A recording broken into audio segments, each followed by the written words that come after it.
మీరు స్టార్ట్ అంటే స్టార్ట్ చేద్దాం. సో ఇక్కడ ఉంది పవన్ కుమార్ అండ్ ఇక్కడ ఉంది రాజేష్. మేము ఆర్గనైజేషన్కి ఫౌండింగ్ కపుల్. సో ఇప్పుడు మీరు అడిగే క్వశ్చన్ అండ్ ఆన్సర్స్కి మేము సమాధానాలు చెప్పబోతున్నాం. ఊరువాడకు సంబంధించి క్వశ్చన్ అడిగారు ఎవరైనా కొంచెం మైక్ తీసుకొని అడగండి సార్, వినపడిద్ది క్లియర్గా. చిన్న విషయం సార్, ఇప్పుడు ఎన్టీఆర్ హలో ఇక్కడ సార్ చెప్పండి సార్.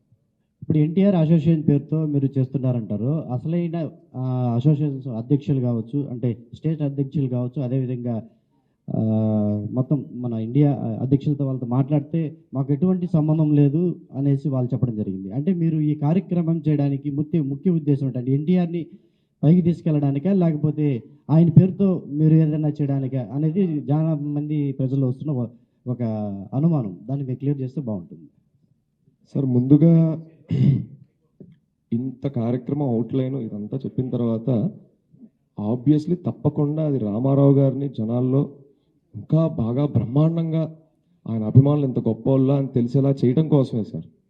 ఇందులో మేం కనపడాలనుకుంటే సార్ ప్రేమకైనా పక్కైనా మొహం కావాలి సార్. అందుకే మా మొహం ముందుంది.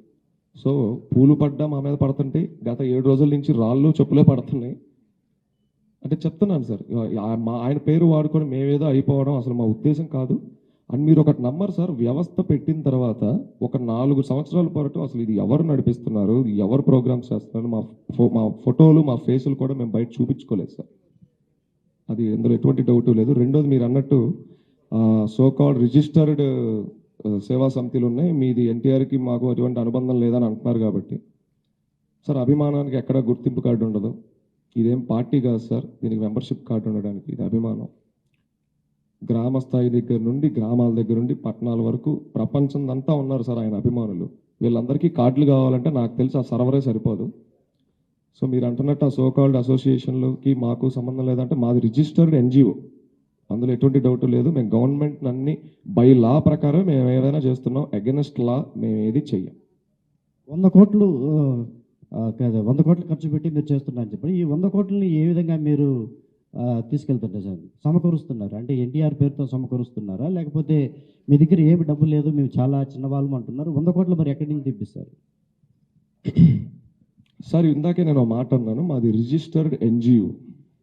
ఒక ఎన్జిఓకి సిస్టంలో ఎన్నిటికి యాక్సెస్ ఉంటుంది, అలాగే ఎన్నిటిని చేయగలదో ఇక్కడ సగం మందికి తెలుస్తారు బయట. అంటే అది వాళ్ళ సబ్జెక్ట్ కాదు, అది తప్పేం కాదు. మేము కూడా చాలా తెలుసుకున్న తర్వాతే దీంట్లోకి దిగడం జరిగింది. 100 కోట్లని మా కారు డిక్కీలో ఉన్నాయనో, లేకపోతే మా ఇంట్లో ఉన్నాయనో, మా సభ్యుల దగ్గర ఉన్నాయనో మేము ఎక్కడా చెప్పలేదు సార్. 100 కోట్ల రూపాయల సేవా యజ్ఞం, దాన్ని ఎగ్జాక్ట్లీ ఇంగ్లీష్లో ట్రాన్స్లేట్ చేస్తే 100 crore rupees social impact initiative. అంటే మీ జోబులో నుంచి ₹1 తీసి ఖర్చు పెట్టారంటే ఆబ్వియస్లీ ఇంకొకళ్ళు వచ్చి ₹9 ఖర్చు పెట్టి చేసేటట్టు మీరు చేశారు. అక్కడ ₹10 సేవ చేయించినట్టు మీరు. అక్కడ ₹10 మా జోబులోంచి పెట్టాల్సిన అవసరం లేదు. మేము సామాన్యం అంటున్నాం సార్, మా దగ్గర 100 కోట్లు ఎలా వస్తాయి? అన్ని పుకార్ని మేమేమి ఇలా రుద్దలేదు సార్. మేము స్ట్రిక్ట్లీ మా బోర్డు మీదే ఉన్నాం. అండ్ ఒక రోజు ఒక వేదిక వస్తుంది, ఆ వేదిక మీద వివరిస్తాం. ఈ 100 కోట్ల గురించి కూడా చెప్తాం. సో ఈ 100 కోట్లకు ఒక ముఖ్య ఉద్దేశం, మా టెక్నికల్ టీం, మా లీగల్ టీం గత 6 నెలలుగా 7 నెలలుగా కష్టపడుతుంది ఒకటే, CSR funds, corporate social responsibility funds. So దీని గురించి అందరికీ పూర్తి అవగాహన ఉండదు. ఇప్పుడు ఈ ఊరువాడ కార్యక్రమం నందమూరి తారక రామారావు గారు అనుమతి తీసుకున్నారా? ఒకటి. రెండోది, 2 రాష్ట్రాల్లో చేస్తారా, ఒక ఆంధ్రప్రదేశ్లో మాత్రమే?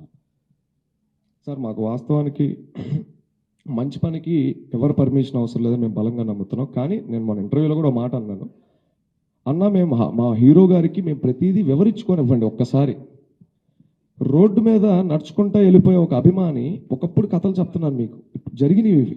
రోడ్డు మీద నడుచుకుంటా వెళ్ళే ఒక అభిమాని హీరో ఇంటి ముందు ఆగి హీరో గారి గేటు దగ్గర ఒక 2-3 రోజులు అలాగే కూర్చుంటే హీరో గారు బయటకు వచ్చి ఫోటో ఇచ్చి వెళ్ళినటువంటి వ్యక్తి మా రామారావు గారు. అలాంటిది 7 సంవత్సరాల నుంచి ఇంత సర్వీస్ చేస్తా, ఇంత అంటే మేము ఒక్కలమే చేస్తామని మేము ఎప్పుడు చెప్పట్లేదండి. మాది కూడా మేము ఎగ్జాగరేట్ చేయట్లేదు, జనాలే ఎగ్జాగరేట్ చేస్తున్నారు. మేము కామ్గా సోషల్ మీడియా పోస్టర్ వేసుకొని వెళ్ళిపోయాం, జనాలే దాన్ని ఇక్కడ దాకా తీసుకొచ్చారు. సో అలాగా చిన్న అభిమాన్ని కూడా కలిసే మా రామారావు గారు ఇన్ని సంవత్సరాలుగా మేము ఇంత కష్టపడుతుంటే మమ్మల్ని ఎందుకు కలవట్లేదు, మేము ఆయన్ని కలిసి మొరపెట్టుకొని అన్న మేము ఇంత కష్టపడుతున్నాం మీ గురించి, ఇలా ఒకటి అనుకుంటున్నాం, ఇది చేస్తే బాగుంటుందా లేదా ఒక్కసారి చూడండి అన్న, మా వయసు చాలా చిన్నది, మాకెవరు గైడెన్స్ లేరు, మాకు మేమే తడబడుకుంటా కింద పడతా లేస్తా చేస్తున్నాం అని చెప్పాలని ఎప్పటి నుంచో ఉందండి. కానీ అవకాశం ఎందుకు రావట్లేదో మాకు కానీ, మా కోర్ కమిటీ సభ్యులకు కానీ, మా తల్లిదండ్రులకు కూడా ఎప్పుడు నాకు అది అర్థం కాని ప్రశ్న. కాబట్టి అనుమతి తీసుకోవడం అంటే ఇదే సార్, మంచి పనికి అయితే అనుమతి లేదు, ఆయనే స్టార్ట్ చేయమన్నారు, అందుకే చేసాం. అంటే ఒక నిమిషం, ఇది ఎప్పుడు స్టార్ట్ అయింది మీ ఎన్జిఓ అనేది? సార్ యాక్చువల్గా ఎన్జిఓ కంటే ముందు ఒక చిన్న ఫ్యాన్ క్లబ్గా స్టార్ట్ అయింది 2020 కోవిడ్ ఫస్ట్ వేవ్లో. ఒక 6 నెలలకి మాకంటూ ఒక సపరేట్ ఇంట్రెస్ట్ చూపిస్తున్నారు ఆడియన్స్ మా కంటెంట్కి, దాన్ని ఎన్జిఓగా చేంజ్ చేద్దామని అనుకున్నాం. ఎన్జిఓగా చేంజ్ చేయగానే ఫస్ట్ ప్రోగ్రామే 50 ఊర్లో చేసాం, ఆంధ్ర, తెలంగాణ, కర్ణాటకలో. ఎందుకంటే ఆ టీం కూడా ఎక్సైట్ అయ్యారు మా కాన్సెప్ట్కి. మన రాజీవ్ కనకాల గారే పోస్టర్ లాంచ్ చేశారు. అలా తేరుకున్నాం అనేసరికి సెకండ్ వేవ్ వచ్చింది సార్. సోషల్ మీడియాలో కాదండి, ఎన్జిఓ అంటే సోషల్ సర్వీస్ చేయాలి, గ్రౌండ్ లెవెల్లో ఉండాలి. అలా ఎంతమందికి ఎన్ని సేవా కార్యక్రమాలు చేశారు, ఎలా చేశారు, ఎంతమంది మీ టీం ఉన్నారు? ప్రస్తుతానికి రిజిస్టర్డ్ వాలంటీర్స్ దగ్గరగా ఎన్ఆర్ఐస్ వీళ్ళని పక్కన పెట్టుకుంటే 27,000 మంది వాలంటీర్లు పైచిలకు వాలంటీర్లు ఉన్నారు సార్. ప్రోగ్రామ్స్ అంటే చెప్పాను, అన్నదానంతో స్టార్ట్ చేసి కోవిడ్ సెకండ్ వేవ్ రావడం వల్ల మేము కోవిడ్లో చాలా సర్వీసులు చేసాం సార్. అవి మాకు చాలా బలాన్ని కూర్చుని, అండ్ మా టీం కూడా ఇంకా చాలా మందికి వచ్చారు. ఇంట్లో ఉండిపోయే వాళ్ళని, ఆ కోవిడ్ ఎఫెక్ట్ అయిన వాళ్ళకి మేమే డెలివరీలు చేసుకొని ఇంటికి వెళ్ళి ఫుడ్, ట్యాబ్లెట్స్, మెడిసిన్స్ ఇవ్వడం జరిగింది. గేట్కి తగిలిచ్చేసి వచ్చేసేవాళ్ళు. కాకపోతే వాళ్ళు బాధలో ఉన్నారు కాబట్టి అవి ఫోటోలు దిగి మనం బయటకు పెట్టలేం. మేము పోస్టర్లు ఏ ఊరికి ఆ ఊరు వేసాం, 10-15 ఊర్లు. ఫోన్ నెంబర్లు వేసి మీరు కానీ ఇలా ఇబ్బంది పడుతుంటే, ఇంట్లో క్వారంటైన్ అయ్యి ఉంటే మటుకు ఈ నెంబర్లకు ఫోన్ చేయండి, మా టీం వచ్చి మీకు ఫుడ్ ఇచ్చేది, మెడిసిన్స్ ఇచ్చేది ఫ్రీగా. కోవిడ్తో బలపడింది సార్. మనం దాన్ని మంచిగా అనుకోవాలో చెడుగా అనుకోవాలో మాకు తెలియదు. అక్కడి నుంచి రకరకాల ప్రోగ్రాంలు, ప్లాంటేషన్స్, గవర్నమెంట్ స్కూల్స్ను కూడా మేము టచ్ చేసాం సార్. ఆంధ్ర, తెలంగాణలో పలు గవర్నమెంట్ స్కూల్స్కి వెళ్ళి అక్కడ లేనివి చిన్న సదుపాయాల్ని మేము కల్పించగలిగాం. మేమేమి లారీ ఇచ్చామని చెప్పట్లేదు, మాకెంత ఉందో మేము అంత చేయగలిగాం. ఇంకా అక్కడి నుంచి 365 రోజులు నిత్య అన్నదాన కార్యక్రమం అని, అట్ ద సేమ్ టైం స్టూడెంట్స్కి కొన్ని మోటివేషనల్ సెక్షన్స్ అని, కొన్ని పోస్టర్స్ లాంచ్ అని, అలా చేసుకుంటూ వెళ్తున్నాం. ఎన్టీఆర్ మీల్ అనే ఒక భారీ కార్యక్రమం పునాది పుంచుకుంది 1.5 సంవత్సరం క్రితం. ఎన్టీఆర్ మీల్కి ఒక బ్యాగ్ 100 crores కూడా కొద్దిగా క్లారిఫికేషన్ ఇవ్వండి. సిఎస్ఆర్ ఫండ్స్ అంటే తెలియకుండా ఏం కాదు, అందరికీ తెలుసు, ఐడియా ఉంది. మీరు తెలియదు అని చెప్పి అనొద్దండి. ఏంటి అంటే 100 కోట్లతో మేము చేస్తున్నామన్నారు. 100 కోట్లు చేస్తున్నామంటే ఆల్రెడీ ఉన్నట్లు, ఎక్కడి నుంచో వచ్చేది కాదు కదండి. ఆల్రెడీ ఉంటే మనం చెప్పాలి, ఓకేనా? సో మీరు పోస్టర్ కూడా 100 కోట్లతో చేస్తున్నాం సేవా కార్యక్రమాలని చెప్పి చాలా క్లియర్గా మెన్షన్ చేశారు. సో అలాంటప్పుడు ఉంటే ఉన్నదాన్ని మేము ఇంత పెద్దది చేస్తున్నామని చెప్పాలి. అసలు లేని దాన్ని మేము సృష్టిస్తామని చెప్పడం ఎంతవరకు కరెక్ట్? ఎలా దాన్ని ప్రజల్లోకి తీసుకెళ్తున్నారు? ఆ 100 కోట్ల రూపాయల ఫండ్స్ అనేది సేకరించి చేస్తారా? అది క్లారిటీగా చెప్పాలి. మేము సేకరించి కాదు, 1000 కోట్ల రూపాయలు మేము సంపాదించి దాన్ని మేము ఖర్చు పెడతాం అనేది ఒక పద్ధతి. ఆల్రెడీ మా దగ్గర ఉంది 1000 కోట్లు, మేము ఖర్చు పెడదాం అనేది ఒక పద్ధతి. సో క్లారిఫికేషన్ ఇవ్వండి. ఒక సినిమాను మనం అనౌన్స్ చేసేటప్పుడు ఒక ప్రొడ్యూసర్ దగ్గర మొత్తంలో డబ్బు ఉండదు, ఫినాన్షియర్స్ అని ఒకటి ఉంటుంది. ఇది సినిమా కాదండి. అదే సార్, ఇది సినిమా కాదండి. ఒక ఎన్జిఓ అన్నప్పుడు చాలా బాధ్యతాయుతంగా వ్యవహరించాలి. దానికి వచ్చేటువంటి ప్రతి రూపాయి కూడా ఒక సామాన్యుడి కోసం, ఒక పేద వ్యక్తి కోసం ఎవరో ఒకరు సహాయం చేసేటువంటిది. మీరు చెప్పిన సిఎస్ఆర్ ఫండ్స్ కావచ్చు, what ever it is. CSR funds అనేవి జనరల్గా ఎలా వర్క్ అవుతాయి అంటే, మనం ఆ గ్రామానికి వెళ్ళినప్పుడు ఆ గ్రామ కమిటీ ఏదైతే ఉంటుందో వాళ్ళని ఎడ్యుకేట్ చేయాలి. First point. ఇప్పుడు ఒక గ్రామంలో మరుగుదొడ్లు లేవనుకుందాం. ఆ గ్రామంలో మా టీమో ఆ బాధితుడు డైరెక్ట్గా టాటాకో లేకపోతే ఒక కంపెనీకో ఫోన్ చేసి, అయ్యా మా ఊర్లో మరుగుదొడ్లు లేవు, వచ్చి మరుగుదొడ్లు కట్టండి అంటే కట్టరు. దానికి ఒక ప్రణాళిక ఉంటుంది. ఫస్ట్ ఐడెంటిఫికేషన్ ఆఫ్ ది ప్రాబ్లమ్ని గుర్తించటం.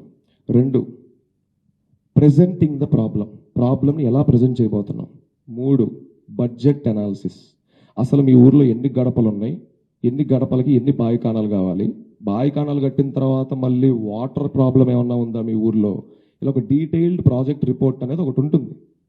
మనం ఊరూరు తిరిగి మన వాళ్ళని ట్రైన్ చేసుకొని రిపోర్ట్లు తయారు చేసుకొని లీగల్గా గవర్నమెంట్కి సహాయపడే విధంగా, హెల్ప్ అయ్యే విధంగా, వ్యతిరేకంగా కాకుండా దీన్ని వాళ్ళకి ప్రజెంట్ చేయడం జరుగుతుంది. It's a process sir. మనం ఇదంతా చేయకుండా 100 కోట్లు ఏ సిఎస్ఆర్ కంపెనీ మన ఎన్జిఓకి ఇవ్వదు. First point to be noted sir. And ఇంకోటి పోతే మేము 100 కోట్లతో చేసేస్తున్నాం అని ఎక్కడ చెప్పలేదు. 100 కోట్లతో చేసేస్తున్నామని 100 కోట్ల రూపాయల సేవా యజ్ఞం అని చెప్పాను. కాలం